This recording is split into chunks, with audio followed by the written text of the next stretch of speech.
What is good, everybody? What is good? It's Big Game James, and I'm with the new and up and comer right here, Miss StarGazer Sports Media is finally with me. I've been seeing her going. Hey, she be going ham. She be going ham on the Twitter. She be talking a lot of noise on that Twitter. It's good to have her. This is the first initial show of the Big Star Show, and we're talking about some Cowboys, 53-man roster, all that good stuff. But I'm talking a lot right now. What's good with you, and how are you doing today, Miss Star? What's up, Big? What's up, guys? Glad to see you guys tonight.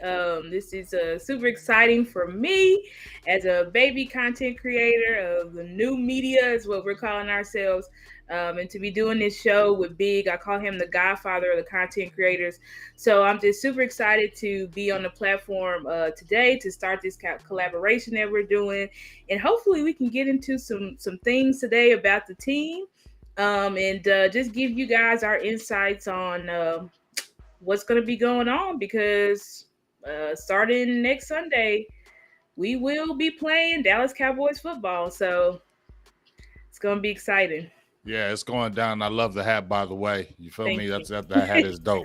Let me give a few shout outs to everybody since coming in the building. Raymond, Boothang, Kevin Hicks, Michael Autry, Justin D was good with you. Los was good. Stephen Arthur, C. Burleson was good. Keep on coming in. Keep on coming in. Matthew, Dallas Cowboys. Let's go. Let's get it. Well, obviously, let's talk about it right quick.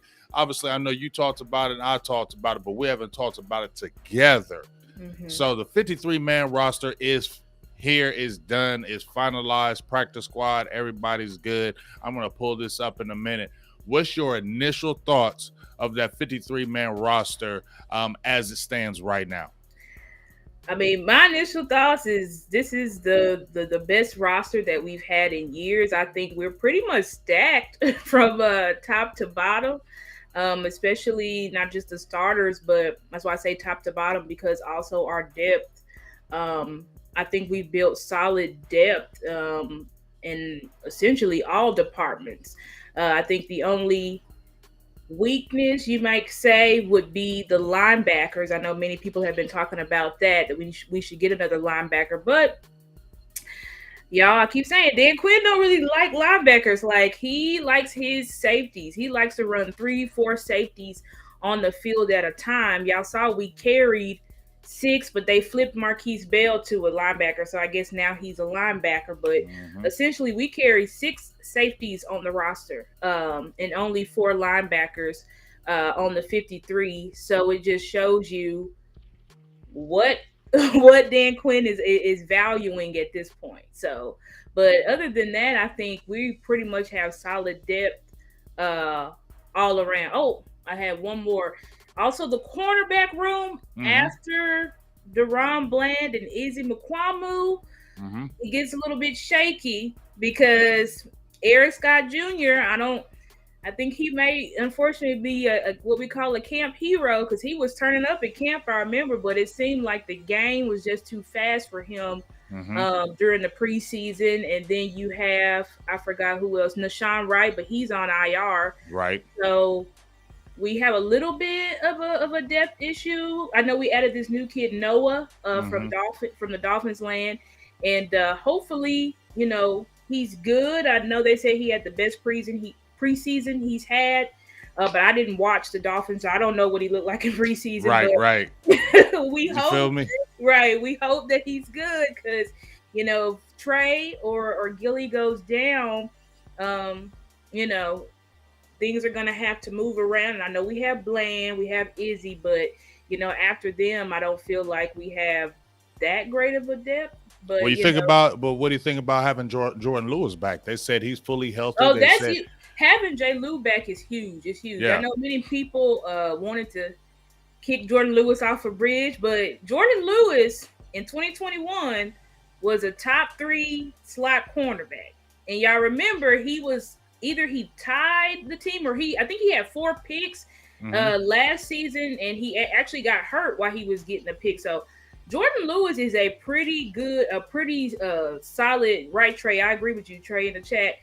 Jordan Lewis is a dog, and he definitely, it'll be great to have him back. I know some people might have thought we would keep him on the bench and keep Bland. But I think it's smarter to roll out there with J. Lou and just have Bland there as a premium depth piece, because that's essentially what Bland is. I mean, he was a candidate for defensive rookie of the year last season because he had 5 picks and only played half the season. So I just think it's great to have J. Lou back, for sure. And I'm glad that he's able to start. He didn't have to start on the pup list. Yeah, I agree. Now I hear what Trey's saying. Do you think I think Bland's going to start over J. Lou, and J. Lou's probably going to come off of death because he hasn't seen the field the whole camp, whole anything. I wouldn't trust me personally seeing him starting after I haven't seen him all of a whole year and a half. Seem like I feel like Bland is going to probably be that starter, and now you got Jordan Lewis as a key depth piece. And since he's already been a starter in this league or a starter on this team, if anybody were to go down, I feel like that would be a valuable flex piece. Now, I'm feeling you on that depth because, like you said, if one of those main guys go down, what are we looking at right here? But I think if Jordan Lewis is fully healthy, I feel a little better with Jordan Lewis than when you got Mukamo, who can flex back and forth. And, Mukamo can play in that slot or play in that outside. Yep. You know what I mean? So seeing those two guys, and then, as you said before, who else we got? We got Izzy, Bland, Nashawn. Eric Scott. Yeah, I would say let's go with Noah over Eric Scott Jr. because I feel you. Right. I feel you right now. I don't want to see no Eric Scott Jr. right now on the field because he was getting cooked up. Lord have mercy. He was getting cooked up. Lord have mercy. God bless your soul out there, Eric. But like you said, was feeling good in camp. But dog, when he got on that field, I was like, oh. It wasn't good. It wasn't good. And I did not like Eric Scott's film coming out of college. So I was actually surprised that they were saying that he was turning up at camp. But I was like, okay, well, maybe, we always have camp heroes. We got to see how they perform when they're under pressure. And it just seemed like the pressure was, I agree with you, Key. He said he should have been practice squad. Yeah, I did not have Eric making the roster. I had him on the practice squad. But he made it. I think but you know what? That draft pick status helps you in Dallas. When you get drafted, especially if you've been drafted, especially if they trade out and came back in the draft in the round, gave up a pick for you, you're making the squad. Right. Dallas at least the first year. You feel me? The first year, you ain't going. If they trade a pick for you and in your rookie year, you ain't getting cut. You're gonna at least make that squad, and they're gonna give you every opportunity. To that's how Dallas does it. When you a pick, you will get every opportunity to try to be something. So I think they're looking at it like, well, the potential is there, but Lord, I don't want to see none of that potential right now at all. You know what I'm saying? Right. And just what Trey said, Eric Scott over Land and Bo. I mean, especially Lamb, we can talk about that right now because people are like, I hear some people in the streets like, man, come on, dog. What practice squad player what player that has been undrafted came and bit Dallas, in the bud, he was a guy that you weren't counting on him right now. What's the big deal? It's going to be okay. You ain't going to die. But this is what I'm saying. I'm going to get your thoughts on the Star. I have been saying this for a long time. Number one, about the draft of the defensive ends. I was saying, look at the defensive ends in this draft because Dallas needs some defensive ends. People are like, what? You don't need to draft no defensive end. I said, look, this class is deep. It's not an explosive class, but it's a deep class, and you need to probably get one or two because Dorrance Armstrong Jr. might not be there next year. Dante Fowler is not going to be there next year.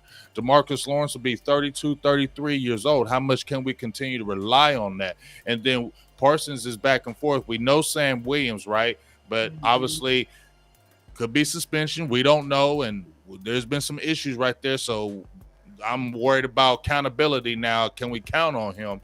Yep. I feel like that's something that has to be looked at, and defensive end was a position you had to look at. And when you saw that potential of Land and you had other guys that you probably could have squeezed through, I just feel like Land could have been a building block for you in the future. What's your kind of thoughts on that? Yeah, with Isaiah Land, I know that he had a lot of promise, and I think he flashed a lot. I think it was in the Jags game, I think, if I'm not mistaken. Yes. That he flashed, and obviously I think he had like 18 sacks and 19. College. Yeah, 19 in 2021. He had 19 sacks. So I mean, he definitely has some attributes. in some traits that you definitely feel like you can develop, and keep him on the squad just to see if eventually, like you said, because how long is D Law gonna be here still? How long do you have Dorrance Armstrong, who is still here because Dorrance Armstrong is Mr. Reliable. Mm-hmm. I'll be honest, I've been trying to push Dorrance Armstrong off a cliff, and people been trying to charge me up because they say he blocks punts and he does. I'm like, listen, I know, but I just feel like there's better premium pass rushers Yeah, he's regular. that we pass He's up regular. on. He's regular. Right. He's just a regular guy. And I get it. He puts in that effort, but I'm like, are we really just going to keep him around because he can block one punt or two a year? I just feel like, I don't know. I feel like one of the young guys maybe could be able to do that. My thing with Isaiah Land, I did not have him when I did my 53 projection. I didn't have him making it because I just thought that, well, who I know who I would push off a cliff, but who are we gonna remove? I feel like from the defensive end room in order for him to have a spot, because I'm like, they're not gonna take away Valami. I mean, Junior. Sorry, he wants to be called Junior, but Junior Fahoko. Right. Lawrence Armstrong is a lock. Sam Williams, even though his behavior, but he's still a lock. Obviously, you have D Law, Micah Parsons. So I just felt like, well, who? And I know people are saying, well, we could have got rid of Neville. I know we could have got rid of Neville, but I'm saying for Isaiah Land to get in the rotation, I just didn't feel like he was going to really get in the rotation. So I felt like, you might as well keep some other players over him that are actually going to play. But he got a point. Sam Williams got hurt now. So already. And also now we had a show yesterday with my guy Mike White, and he's frustrated. I said, because we had back and forth. He said, you know what? You need to get rid of Dante Fowler Jr. He said he would have cut him. And I was like, nope, he ain't going to get cut because Dan Quinn loves some Dante Fowler Jr. Like, right. They follow each other. You feel me? Right. And I felt like with this being a potential all-in season, I don't feel like they would let go of that, especially with the 5 sacks last year in a short period of time and how he's been effective in games. What's your thoughts on that? Would you have did that? Would you have got rid of a Fowler or a Land? Hold up. Because Fowler's not going to be there next year, though. That's true. Fowler's not going to be there next year, but we trying to win a Super Bowl this year. And we need proven players this year. I'm not going to get rid of Dante Fowler, a former first-round pick, former Pro Bowler, to replace him for this season with an undrafted free agent. I get that we want the unproven player because we can build him up, but I feel like on this roster, on the 2023 roster, we need as much proven players as possible. And I think that that's what the front office finally started to get in their heads, because it wasn't an issue of, we always get our young players. Our issue with the front office was, when are we going to get a couple of proven players to solidify spots? Because younger players, they may have all the talent in the world, but they don't have the experience. And that's one thing you need to win a Super Bowl. You need experience. So that's why we were so excited to have Brandon Cooks, Stephon Gilmore. Both of those players have played in Super Bowls. Stephon Gilmore has won one, a former Defensive Player of the Year. So we needed to bring in guys that we know can perform right now. And I know we know what Fowler is. We know if we give Fowler snaps, he's going to get pressures and he's going to get sacks. With Isaiah Land, it's not, I do agree the kid has a lot of talent, but it's not like he was just wrecking. I can understand if Isaiah Land got like a sack, even just a sack per game or multiple pressures, or I don't know, from the Jaguars to the Raiders game, then I would get like, okay, this kid needs to be on the roster. But I just felt like I can't get rid of Dante Fowler approving for a kid who's flashed. Now, Isaiah Land, he could bite us in the butt. I don't know. Maybe the Colts defensive coordinator is going to turn him all the way up, and we're going to be crying sad tears. I still wouldn't regret it because, again, I'm going to go with the sure player than the potential. That's just my opinion. I feel what you're saying. Now, this is what I was saying. I think it was the last game they played with against the Raiders. He had the sack against Seattle, obviously, Mhm. um, but he was kind of quiet. But he had the sack, and then in the Raiders, you didn't really hear a lot, and so that's why I was like, "Ooh, he would." In my heart, I wanted to keep him. I wanted to figure out a Yeah, way, yeah, but in my heart, I was like, "He ain't." You're not talking about him crazily in these games, and he's going against mhm. second and third That's what I'm stringers. You saying. feel That's me? mhm. So as much as we love Land, and I feel everybody on the potential Right. when we're talking about this season, and obviously they're going to draft some defensive ends Yep. next year. We Yep. know that's probably going to happen. Mhm. It just like he had like I agree with you, Star. He had to go crazy for it Yeah. had to be Then undoubtedly right. undeniably say, okay, we cannot let him off the We roster cannot at let him all. out. Like he Yep. cannot get away. Like if he had 2, 3, 4 sacks, you know Right. what I'm saying? We Then can't afford it. then Yeah. you're like, okay, you know what? Hey, you got to get this guy. We're just gonna have to do it, and we're just gonna have to figure this out. Yeah, And we I got think that's what it is. And I think that's in their heart. We're like, maybe we can sneak him because he hasn't been yep. blowing up the preseason. He's been good, but the problem is this: Yep. Dallas Cowboys are such a lightning rod of a team. Everybody is always watching us. So you feel me?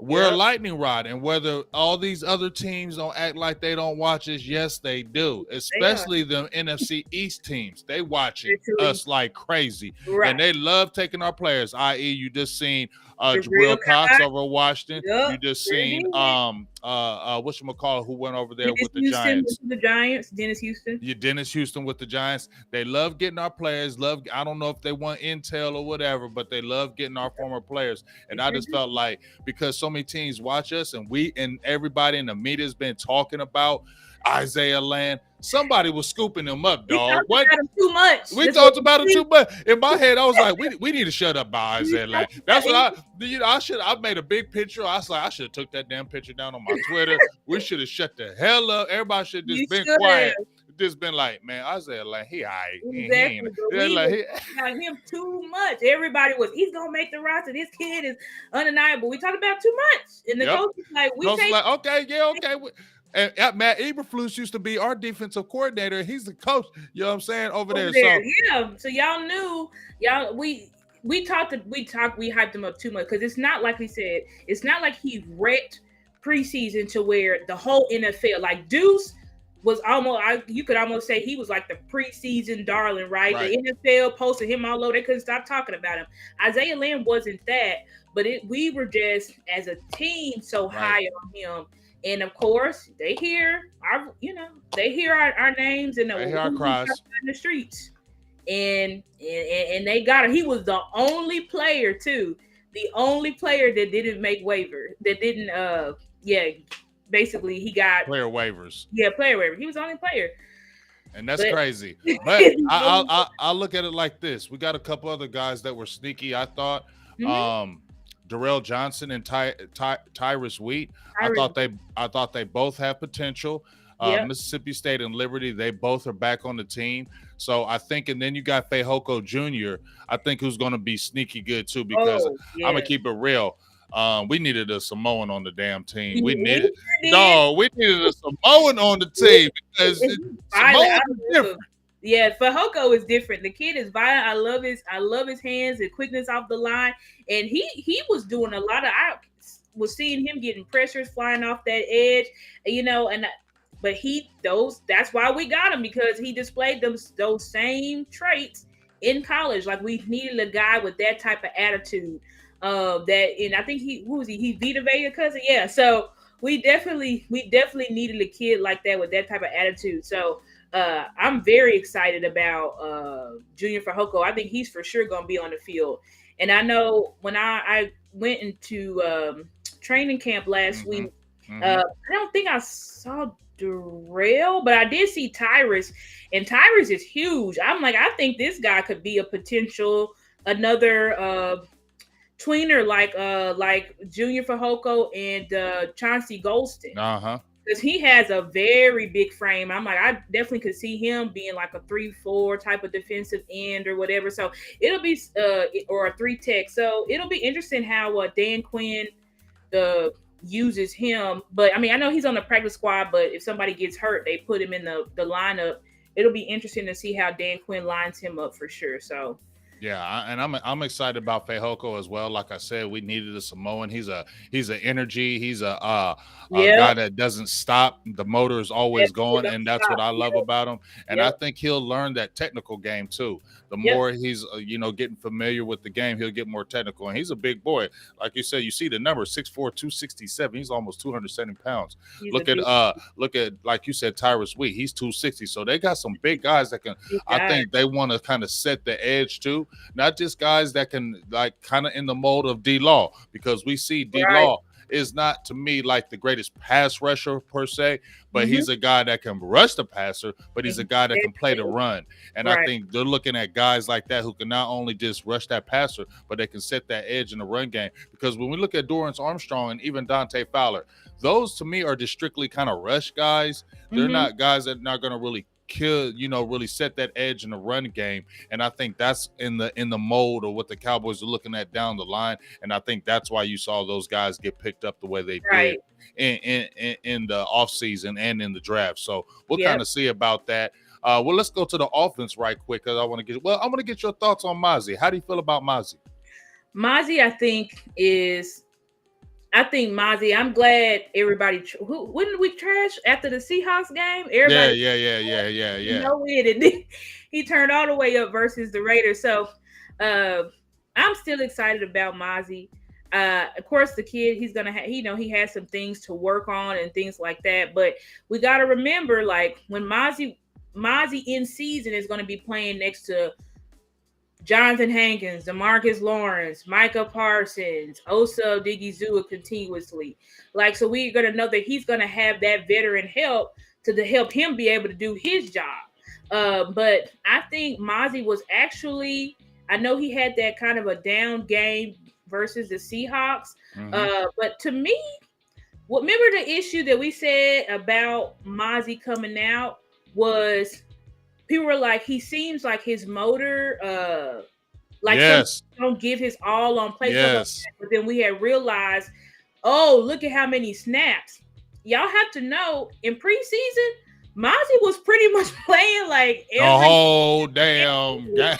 taking him off the field. So I was like, I think he's just a little bit like in that Seahawks game.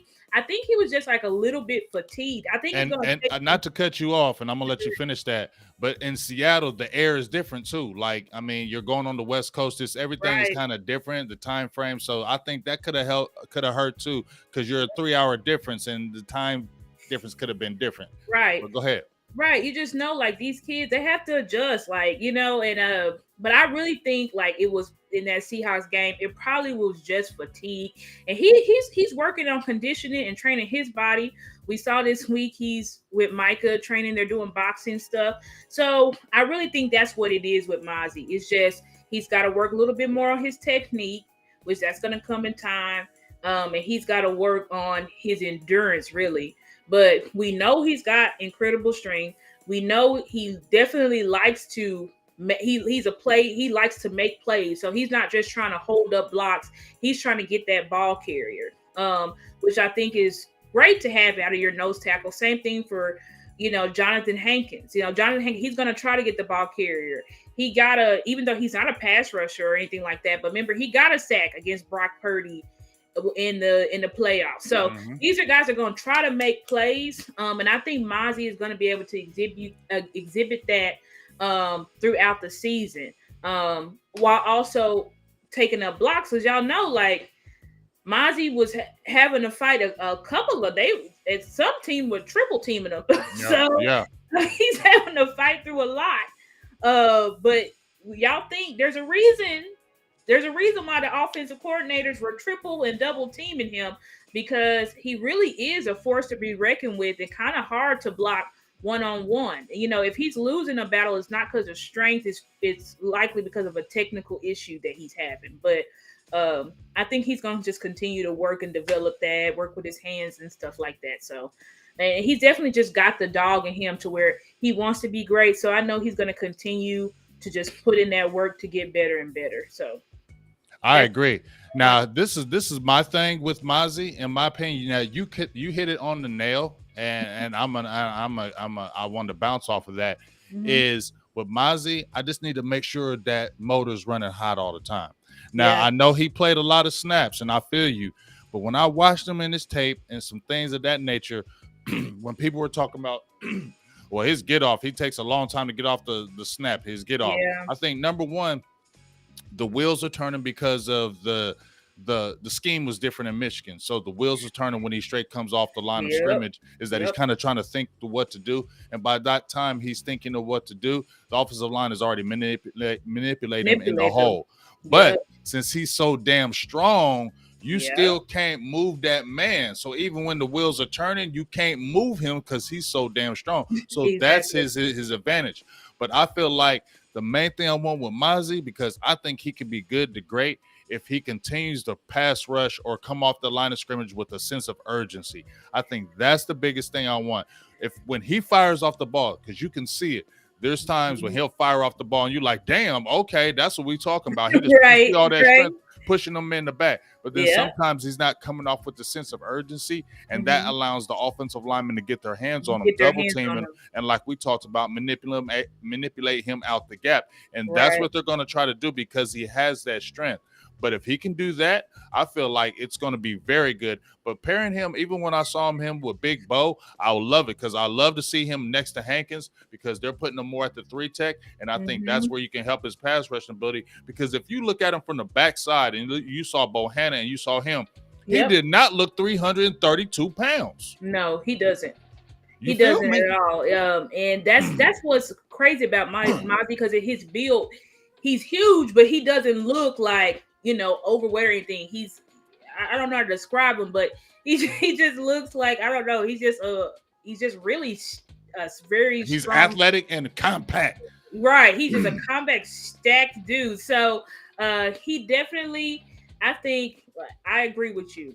If he can consistently work on that motor, firing off the ball consistently, and I think I think that's why Dan Quinn kept him in, because that is only going to develop. He's just going to have to keep getting more reps. I mean, there's nothing else you can really do, but he just has to get used to it, the new stance and everything, because they've already said his stance in Michigan, it was not to pass rush, it was to stop the run. In Michigan, what were they great at? Stopping the run. They were like the lead. Mozzie was, I forgot, I did like a whole show about it, but they were definitely topping the nation. Their defensive tackles were topping the nation in Michigan and stopping the run and all that stuff. So Mozzie, we want him to develop that pass rush ability because we know he's got it. We saw what he was doing in Steve Avila in the TCU game. So he's definitely got the ability. It's just about putting it all together consistently. Yeah, I feel you, and I'm excited to what we're going to see of him. And like I said, I feel like the arrow's pointing up. But let's talk about this kid right here, Wanye Thomas. I thought we was going to go to offense, but I said I can't forget this man right here. Oh yeah, this man right here. When he got the first interception, I was like, "Who is that?" When he intercepted, immediately. I said, "Who is that? Like, Who's that number 30?" Like, 30? and then I said, "Let me just kind of keep my eye on him."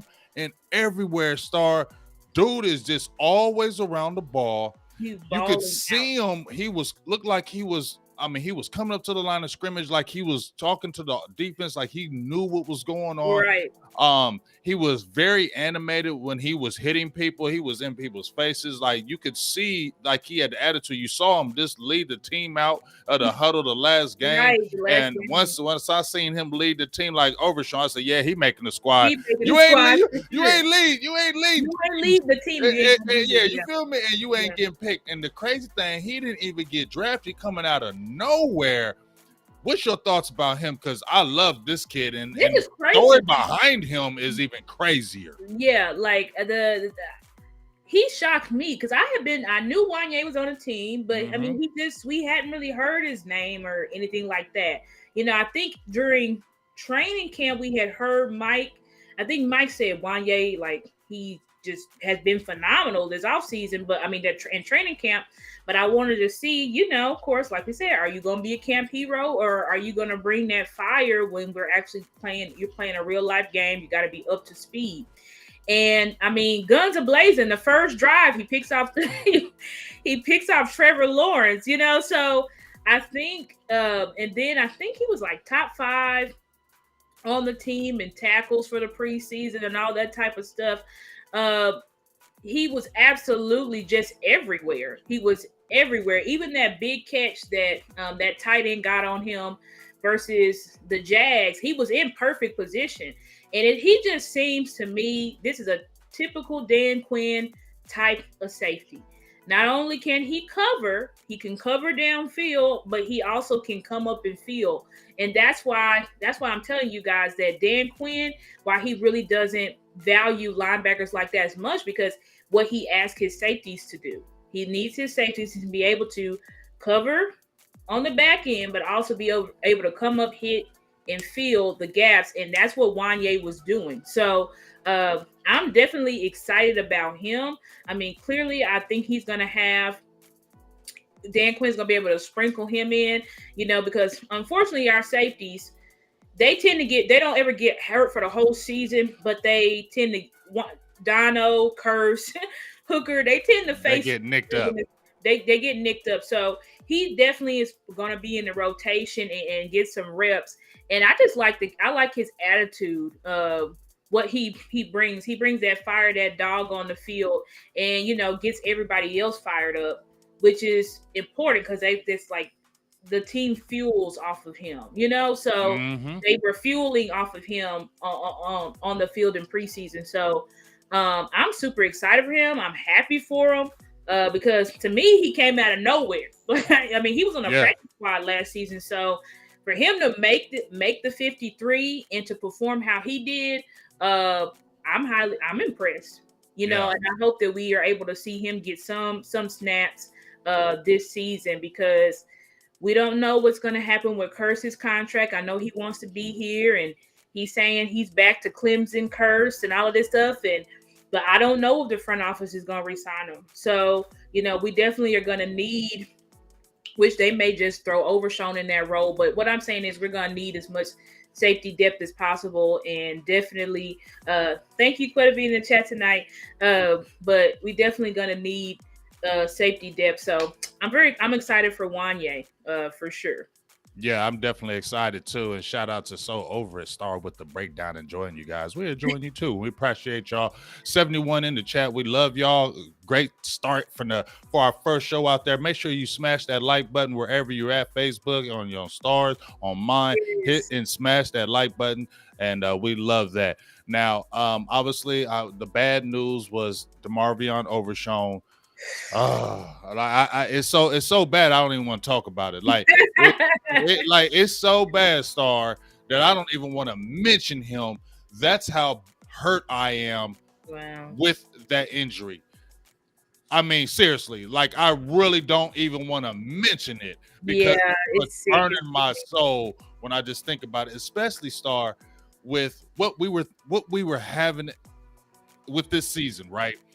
What we were excited about with this defense, and then Overshown comes out of nowhere. We're like, oh hell no! We know our defense about to be crazy. We about to turn up on y'all with Over. That was my only thought. We about to turn up. Like you thought our defense was about to be good, great. All the way up. Overshown, we about to go turn all the way up, and just to see it, because check this out. I actually had fell asleep. When the game was going on. So I woke up and was like, dang, I got to watch the replay. But when I woke up in the morning, Star, and the first thing I saw, and it said Overshown with a possible ACL tear, I almost cried. Like, I'm being honest with y'all. I literally almost cried. What about you? No, I think that was devastating. And just to see, because I was like, well, where's Overshown? When we drafted him, I said, I see why we drafted him. Mm-hmm. But I just didn't see, because of our, how we got Dono, we got Hooker, we got Curse. So I was like, I don't really see where necessarily he's going to play, and is he going to really play over Jabril, and with the experience, is he going to play? Because y'all know that Overshown, he was safety for 2 years at UT before they converted him to a linebacker. And one thing I was concerned about from his film in college is his ability to like shed blocks and stuff like that.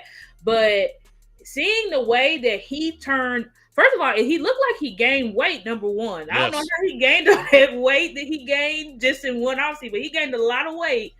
He was just like a massive force in the middle of that field, just flying around everywhere. And I'm like, wow, this kid, the way that he was playing, especially with that chip on his shoulder, I was like, this kid could, depending, like he could have multiple interceptions, sacks. I mean, he could have potentially been a defensive rookie of the year candidate. Yeah. So when he went down, I mean, that was devastating, because I hate that. I hate that for our rookies too, because it just sets them back.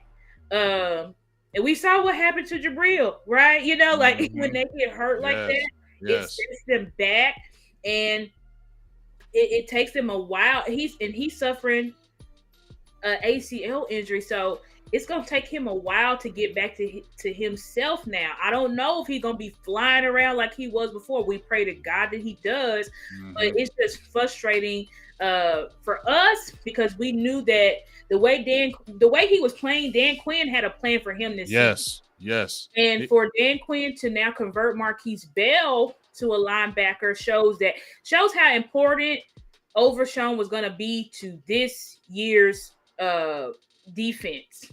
So it was devastating. I mean, I was devastated and just sad for the kid, number one, because I know the way he was playing that he was gonna play like his hair was on fire this season.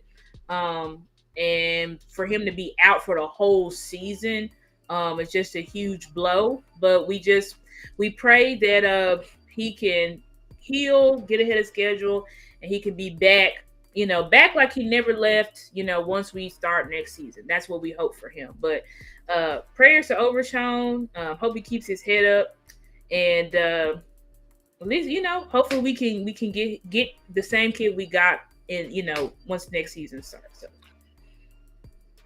that's my opinion on him. It just hurts right now because, like you said,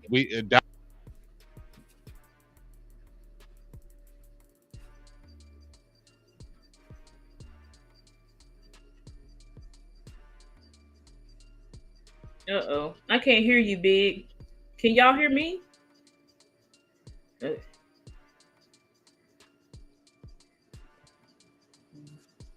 you hear me now? Yep, I can hear you now. There you go. Hold on.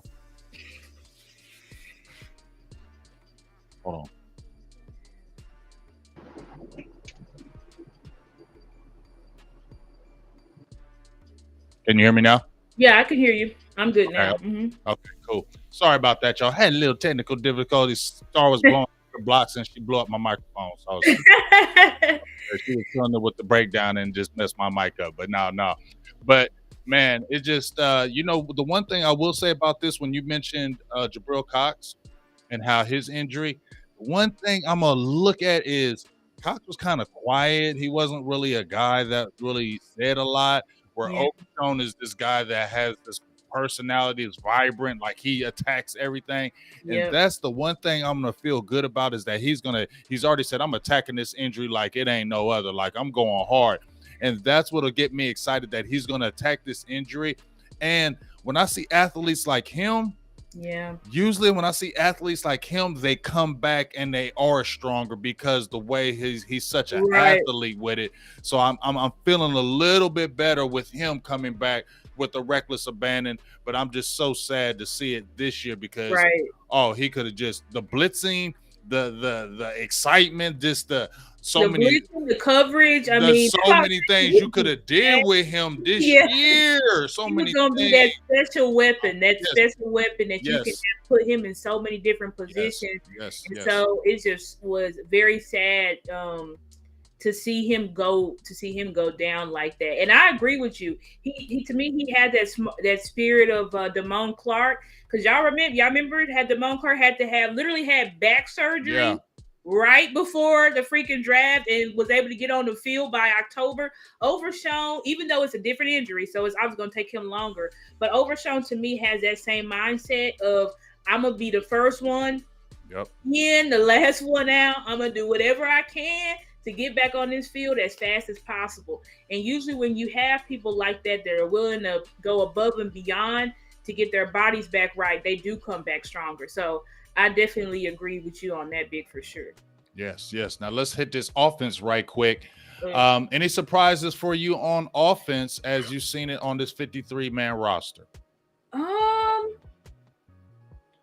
Hunter Luepke, offensive lineman, going short with it. We got the Harlow kid from the Giants. What you think? Yeah, I think the only shock to me was, and it's not really a shock, but I had him making the roster, was Simi. I had Simi making the roster because you had Simi making the roster. How'd you have Simi making the roster? Because I had us carrying 7 wide receivers. Ooh. Yeah, I had us carrying 7. So I thought Simi was, and I had Neville not making it. I had us carrying 3 tight ends, but I said Henny wasn't gonna make it. But I did say it would make more sense to cut McEwen, because McEwen is valuable to us, but nobody else in the NFL cares about him. So I'm like, you can put him on a practice squad. Because Henny would be gone in the snap of a finger. If you cut him, he'd have been gone. Because of his upside, Henny's gonna be here because he is that type of like hybrid wide receiver-ish tight end and stretch the field and stuff like that. But I had Simi making it because I was like, Simi, he was good in OTAs, beginning of training camp. Had that injury, was looking terrible in training camp. Then we get to preseason, and I'm like, he's reliable. He's catching the balls that are coming his way. But I'm like, it seemed like, what are these? He's only doing like quick outs or screens. It didn't seem like the play calling was very creative with him. So I was thinking, okay, well, maybe Mike, has this special plan for Simi, and they're just like not trying to expose like what they really want to do with him.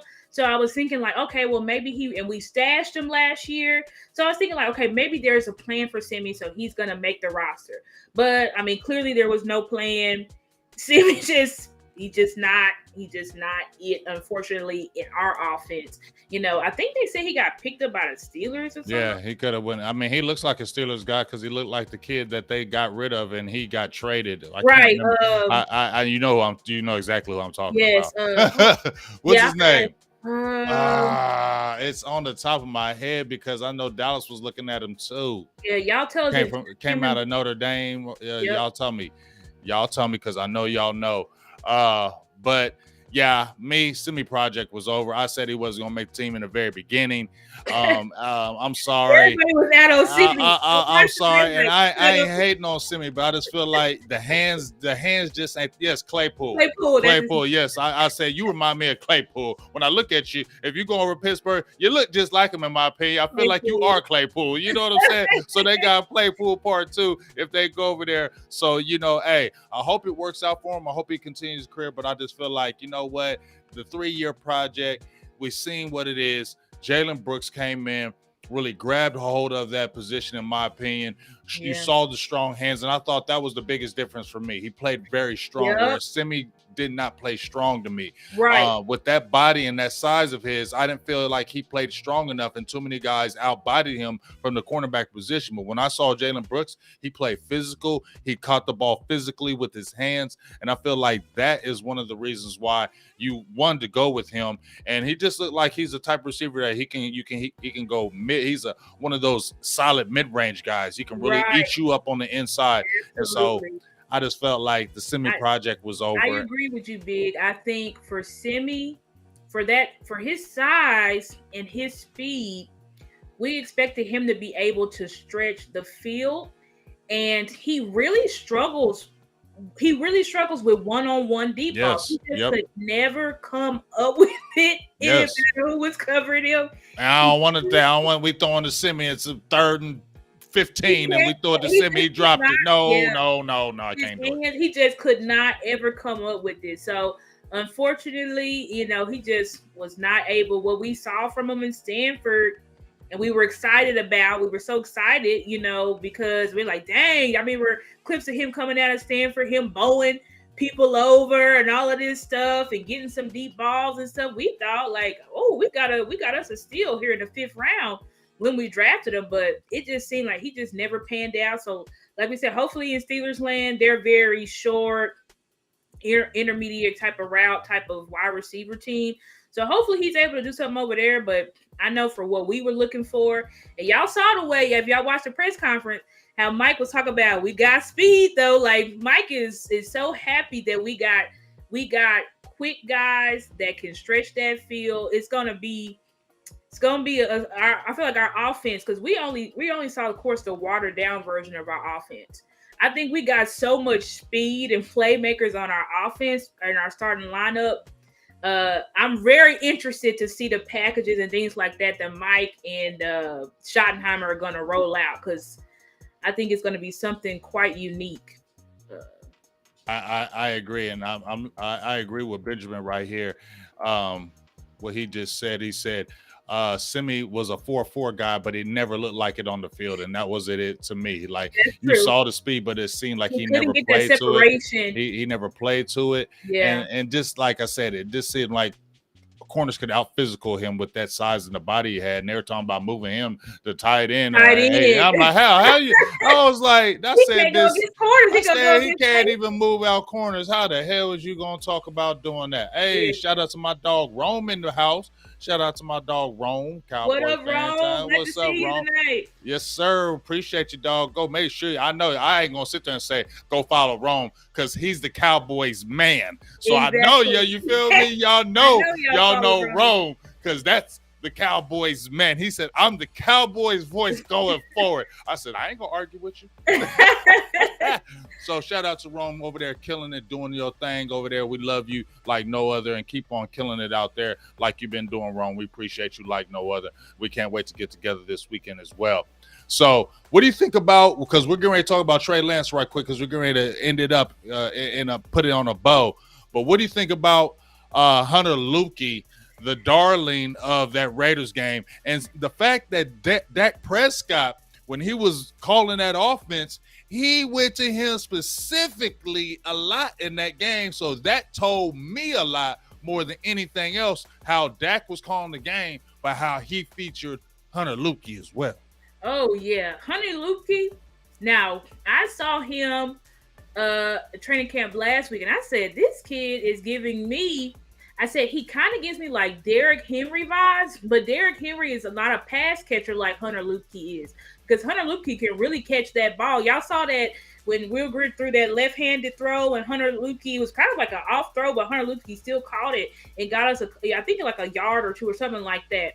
Hunter Lukey is showing you just how it's like, how are y'all going to be able to guard all these people? Because the thing is, we're going to be able to use him on wheel routes, quick outs, leaks. You know what I'm saying? Like, the kid is going to be so dynamic, and he's a big kid, but he has little man feet.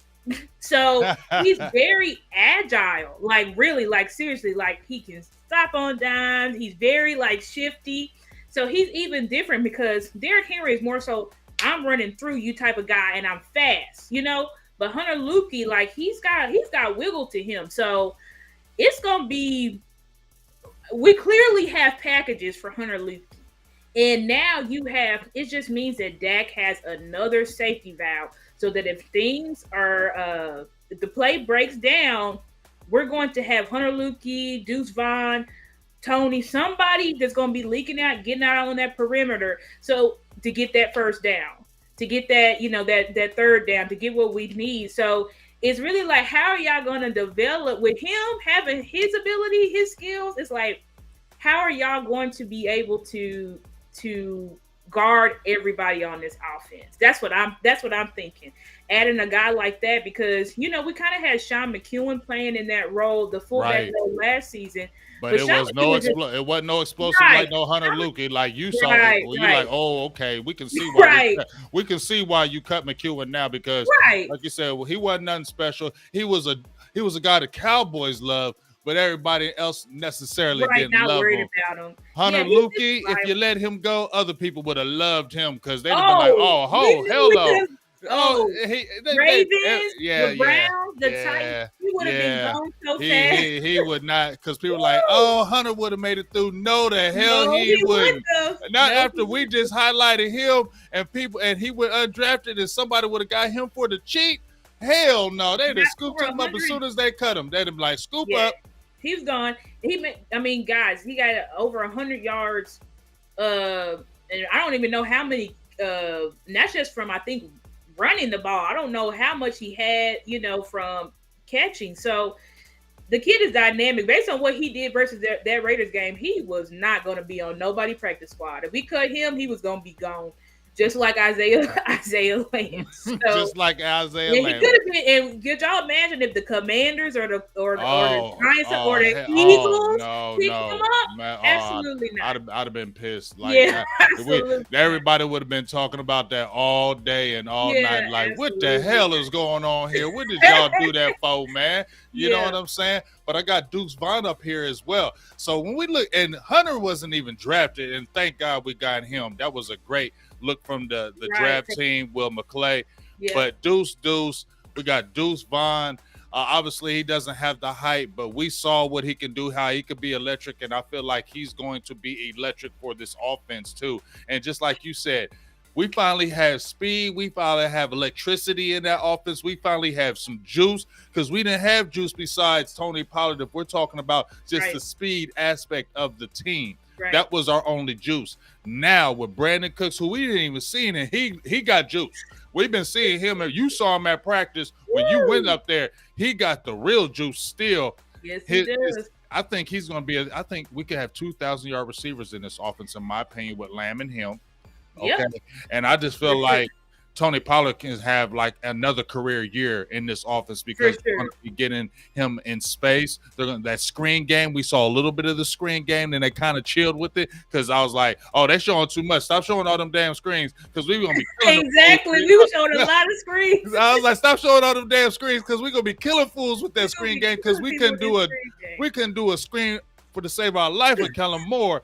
But nope. I'm like, I'm seeing real life, real screen game with us, and I'm loving it because dumping off the Deuce Vaughn or a Luke if he came in the game, or oh my God, I just feel good about it and I'm excited about it. But as we get ready to close, Miss Star, gotta ask you about this trade, and you know what I'm about to talk about. Mr. Trey Lance. Everybody on Twitter and the haters of Dak are going out of their mind. Watch out, Dak, because if you messed up, now we got Trey Lance. He gonna do this, he gonna do that. Booty, booty, booty, booty, boo. What's your thoughts about Trey Lance as far as the trade, what they gave up? What do you think is the future, and do you think this has some Dak? Does this anything to do with Dak? What's going on? This is what I think. So initially, before I found out, Jerry didn't even talk to Mike or Dak before getting him. Before I found that out, I was like, wow, like front office is doing stuff they ain't done in years. Like, you gonna make a trade because we had realized 2 games in with Will Grier, he was not it. And I was expecting Will Grier to push Cooper Rush. But from the performance, till Dak called plays and made him look like Will Mahomes. But other than that, he didn't look good at all. So I was like, wow, we're going to get this kid. We're going to develop him. Hopefully we can push him to quarterback 2. And then potentially, if contract talks go totally south with Dak, there can be an agreement made. You have somebody in the wings to take over the spot. Or you can do like they did in Patriots land when they had Jimmy Garoppolo. They trained him behind Tom, and then they were able to sell him to the 49ers for good draft capital. But now, how Jerry, I know he gave two two conflicting stories. He said first he's not going to have much involvement at all. Then he said he is going to have involvement. Here's my concern.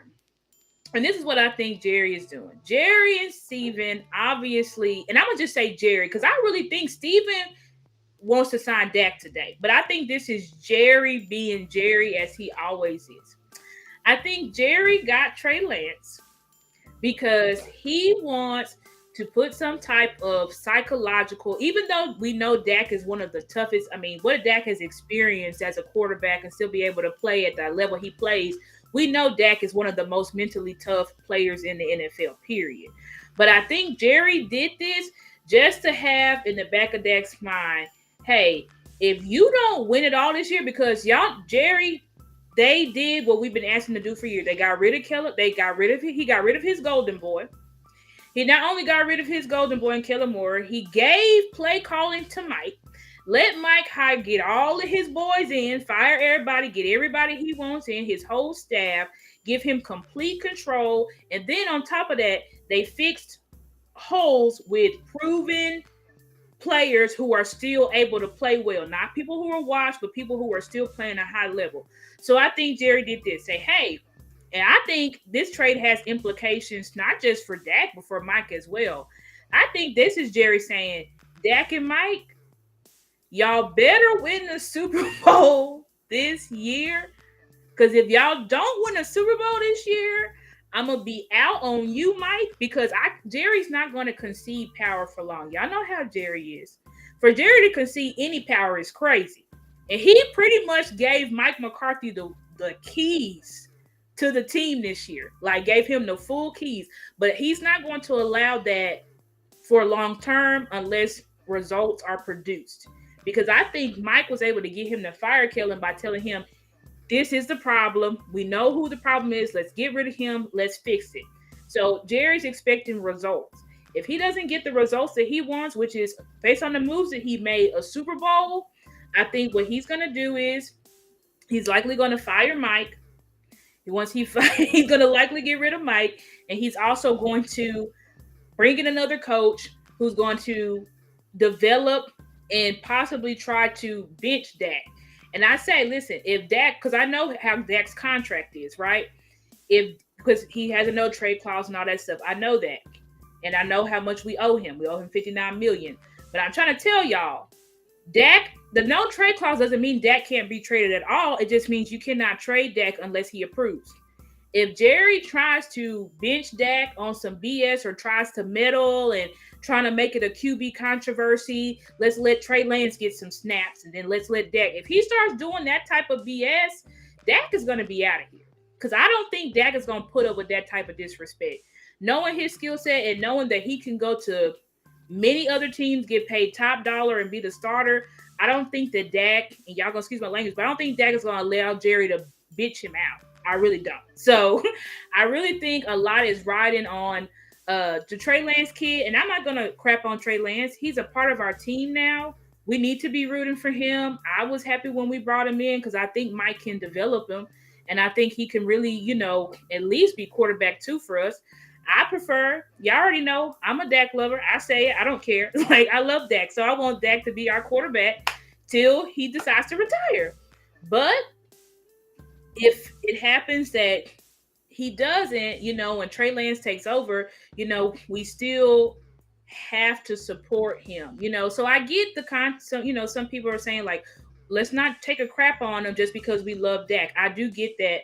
But I do think that, like, if y'all have to know that if we lose Dak and if we lose Mike, it's our team is gonna look totally different.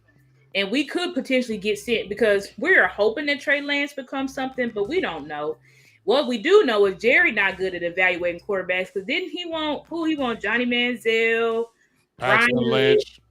Paxton Lynch. Like Jerry ain't no football guy to me. I'm gonna just keep it real. Quarterbacks, guys. He just saw Trey Lance. You talk about the number 3 pick from 2021. Let's get him immediately because he knew the type of media frenzy that it would cause. But yes, it definitely was a leverage move, not so much financially, but just to put pressure on Dak to like, hey, if you don't do what we are expecting you to do this year, we do have this young kid here that can take your spot. It's more so of a mental thing. And like I said, Dak is not going to sit and be a backup. I mean, I wouldn't want Dak to sit on the No, bench. that's not. I'm gonna tell you right now, Dak's not gonna do that because first of all, just by the contract he negotiated with Todd France with the no trade clause, no, you can't tag him again. This was a specific type of contract to me to say, thank you for the money, but I don't trust y'all, so I'm protecting my whole self of my contract now because I don't trust what y'all gonna do to me. Right. Now, I've been saying this for years. Now, I don't know if they're not all in on Dak. I think Stephen Jones feels good about Dak. But I always said Jerry, always Jerry is always doing something. And I don't know because they were saying Jerry was the one that was going through the building. Dak is our franchise guy, right? Dak is our franchise guy. He's our guy, right? He's our guy. That was Jerry asking that. So I don't know if Jerry 100 billion% believes Dak is going to do it. And to your point, I will agree that these next 2 years, because they're saying the contract negotiation is in the works. That's what I hear.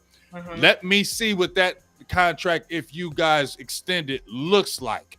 Okay? Because I need to see what it looks like when it pertains to Trey. Because when I heard Jerry saying, hey, on this interview, hey, we're talking about getting ready to trade Lance. Okay, you know what? We're going for it. You outbid Buffalo. You outbidded about a couple other. Outbid. He don't outbid nobody. And there was teams that were trying to give him lower, but he went higher. So that tells you if he went higher than those other guys, then he must really want him. Now, Jerry is 80, about to be 81, so I don't really listen to what he be talking about no more. But what I do know is like he loves to keep them Cowboys in the media, whether it's good or whether it's bad. And now guess what? Everybody's talking about them Cowboys again and this thing. So I'm just going to look at really, to me, really how this contract negotiations go. Because I agree with you. This was an all-in year. Yep. You went and traded. We ain't never seen, well, I ain't going to say never seen, but I ain't seen under Stephen Jones and them how they hoard those picks. I ain't seen them go out there and get real players with picks. Real players. Usually they'll spend a draft pick and we're like, who is this? Or they'll pick somebody and we're like, who the hell is this? They actually went out and got rid of their draft capital and actually got real players. They got a defensive tackle in the first round in over, 30 years? Almost 30 years. You get what I'm saying? You got rid of Kellen Moore. You got people. So if this doesn't feel like all in to me, how else can it not be? Yeah, and how else? Like, what how does this not? And so now I'm looking at it like they're watching to see what happens this season. Yes, Trey Lance, they're probably Trey Lance, she ain't doing nothing right now. But if we don't win this year, not saying a Super Bowl, but if we don't make serious advancements like to the championship game or possibly the Super Bowl, this team is going to look hella different next year. Next year. Just next year. They're going to blow it up big. I try to tell y'all. They're going to blow it up because I've been saying that this team is going to look different. Now, I don't know if the Mike McCarthy, I don't know if he lets him go. I think I need to see this year how it happens. How this year plans out and how we play, because if we go to playoffs and get mollywopped, it's going to be bad news. You get what I'm saying? It's going to be bad news. So I'm really looking, but this is a huge year for Dak, the team, and now he has Trey Lance, and now I feel like you saying that, we ain't doing nothing with Trey Lance right now, okay? We ain't doing nothing with him right now, but he right here. He right here. Exactly. That's what this move is. He's right here. And he ain't had that. Cooper Rush wasn't no threat. Will Greer, Andy Dalton, none of them guys. Garrett Gilbert, none of them guys were threats. Now this could be a threat. Correct. And now Dak is going to be a professional and help this young man get his game together. Because that's what Dak does. And that's who he is. But at the end of the day, yes, they are looking at this trade. I just don't, in my opinion, believe that Dallas don't, in my opinion, do this, Star. They don't get a player like him who was a first rounder. They had a second round grade on him when he was coming out of college to pick him, develop him, just to flip him. I don't see that as the Dallas way. I just don't think that's the Dallas way. They're looking at this could be a potential future guy. Exactly. If things don't work out with the season, with Right. how it plays out, or with this contract negotiation, now we have somebody who could Possibly take take over the over. reins. And that's what I felt like they were wanting to do for a while. I mean, they did it with Romo. They did it with other players. Right. And like I said, Dak's had some injuries. I don't know if it's that, but Dak has some injuries the last 2 or 3 years. And I have mentioned Yep. that for numerous times that Yep. has happened. So you never know what can happen. But this is going to be an interesting season to say nonetheless, Right. just on that aspect from what we're talking about with that. So Yep. it's gonna be crazy, but I ain't gonna lie, I'm not mad at what they did because I feel like that's the responsibility of your organization. Always keep your team competitive.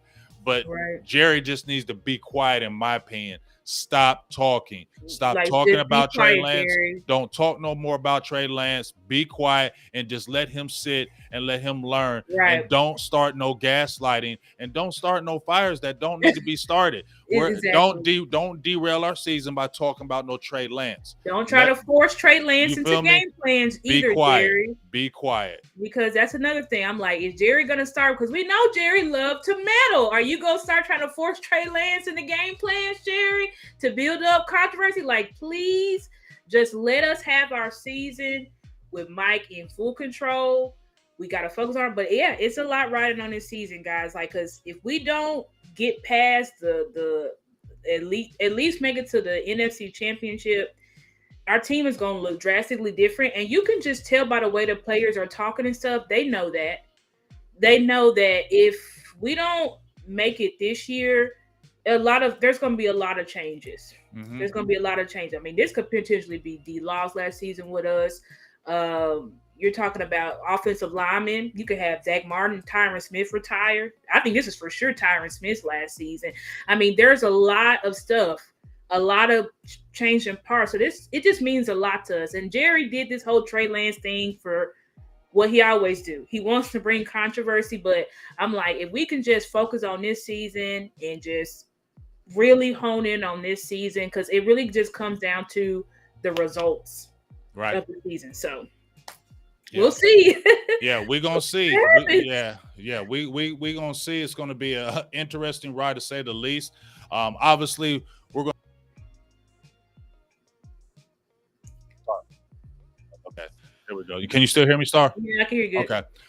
We're going to talk about that Giants game because we're gonna have our show again next week before the Giants matchup. So get ready for that. That's going to be really good. We'll break down the Giants, what they look like, what the Cowboys are going to look like as we get ready for our first week 1. It's right around the corner. I'm excited. It's finally here. This year felt like forever, Star. I think because the anticipation, because a lot of us, we seen, oh, damn, they got active in free agency. Oh, damn, they actually made trades. Oh, damn, they drafted a defensive tackle. Like, what is going on? Yeah. So the anticipation of it has got me excited, but nervous as hell because I'm like, I don't say we're going to be good. Don't nobody tell us we're going to be good. Say us will be the underdog, because I don't want nobody saying we're good, because we always seem to don't meet those expectations.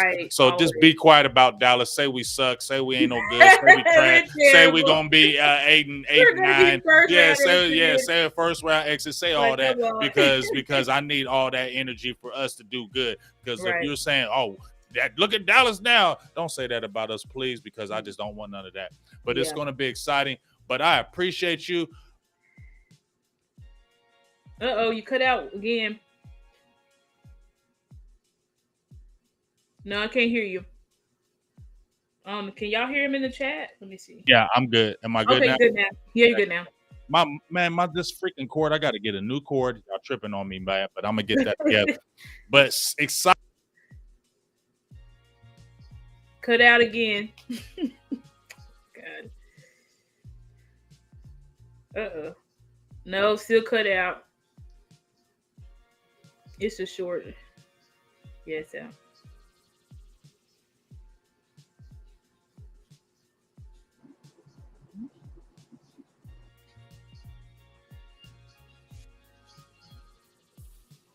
Can you hear me now? Yep. I can hear you now.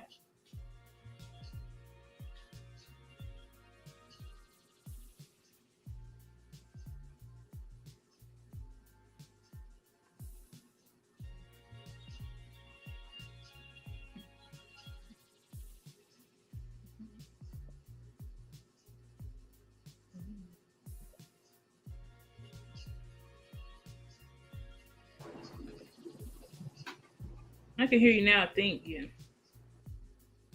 Am I good now? Yep, you're good now. Okay, sorry about that, y'all. I'm gonna get it corrected, but at least it went out at the end and not the beginning, so I'm good about that. Shout out to Dwayne Brown for the $10 Holly. Said out eating with the wifey, music playing in the background, can't hear you, but I had to stop by and hear my support. Appreciate you, big dog. I love that. Miss Charles coming with the $20 holler. To my big brothers for supporting you, I like always, and we love your support. My Sadiq has been there forever. She's Yep. my sis. I love her to death, and we appreciate all y'all, man. We appreciate y'all. Make sure y'all continue to chime in every Thursday. This looks like this is going to be our time as we get ready to do the Big Star Show. Great week one, episode 1 in the books, and we got more big shows ahead. So make sure you continue to support this. Go support Star's channel as well. She's, like I said, an up and comer in the game. We need to continue to get her more subscribers, all that, get her numbers up. So if you mess with me, Big Game James, get on over to her page, hit that smash subscribe button, all that. Follow her on Twitter, and let's get it popping over there for her as well. And I'm just excited for what we're going to do. Any last words before we get out of here, Star? No, just thank you guys for rocking with us tonight. Like Big said, please help me grow my channel and subscribe. Follow me on Instagram at stargazer_sports. Follow me on Facebook at Stargazer Sports Media, and also on Twitter. It's at the Stargazer, but instead of a E, it's a 3 in Gazer, and then it's 2 R's at the end. But I appreciate you guys so much. Love you guys, and see you next Thursday. So. All right, we'll see you guys next Thursday. For myself, Big Game James, Miss Stargazer Sports Media, we'll be talking